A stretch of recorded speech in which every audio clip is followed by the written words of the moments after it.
வணக்கம். இன்றைக்கி கார கொழுக்கட்டை செய்ய போகிறோம்.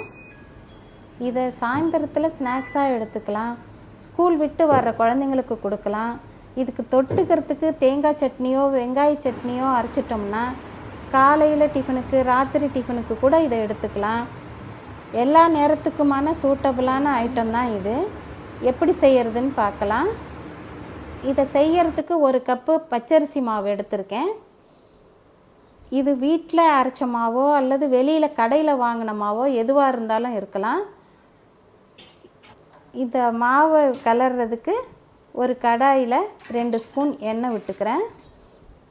இதில் 1 டீஸ்பூன் கடுகு, 2 டீஸ்பூன் உளுத்தம்பருப்பு சேர்க்குறேன். இந்த உளுத்தம்பருப்பு லேசாக செவக்கும் போதே இதில் கருவேப்பிலையை சேர்த்துடுறேன். 2 பச்சை மிளகாய் பொடியாக கட் பண்ணி வச்சுருக்கேன், அதையும் இதில் சேர்த்துடுறேன். ஒரு 3 டேபிள் ஸ்பூன் துருவிய தேங்காய் பூ, அதையும் இதில் சேர்க்குறேன். இதை லேசாக வதக்கினா போகிறோம். இதில் 2 கப்பு தண்ணி சேர்க்குறேன். தேவையான அளவு உப்பையும் சேர்த்துடுறேன். இந்த தண்ணி நல்லா கொதித்து வரணும்.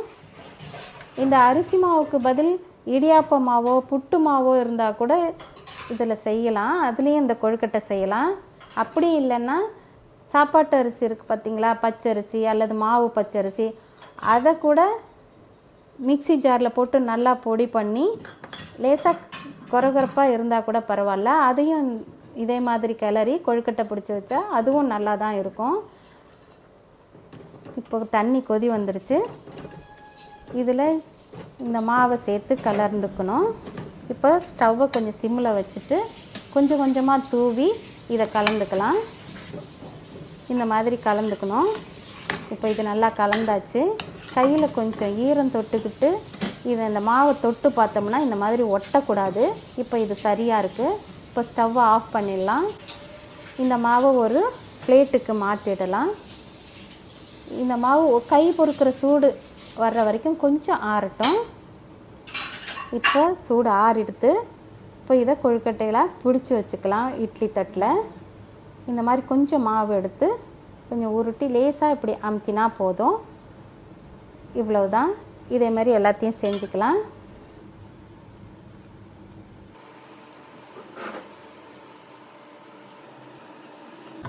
இப்போ எல்லா மாவையும் செஞ்சாச்சு. இப்போ இட்லி பாத்திரத்தில் தண்ணி கொதிச்சுக்கிட்டு இருக்கு. இந்த கொழுக்கட்டையை இந்த இட்லி பாத்திரத்தில் வச்சு ஒரு 10 நிமிஷத்துக்கு வேக வச்சு எடுத்துக்கலாம். இந்த கொழுக்கட்டை ரொம்ப டேஸ்ட்டாக இருக்கும். இப்போ 10 நிமிஷம் ஆகிடுத்து. இப்போ இதை எடுத்துடலாம். இது ஒரு 2 நிமிஷத்துக்கு ஆறட்டும், அதுக்கப்புறம் இதை எடுத்துக்கலாம். இப்போ கொழுக்கட்டை தயாராகிடுச்சு. நீங்கள் இதை ட்ரை பண்ணி பாருங்கள், கமெண்ட் பண்ணுங்கள். இந்த வீடியோ உங்களுக்கு பிடிச்சிருந்தால் லைக் பண்ணுங்கள், ஷேர் பண்ணுங்கள், சப்ஸ்கிரைப் பண்ணுங்கள். நன்றி, வணக்கம்.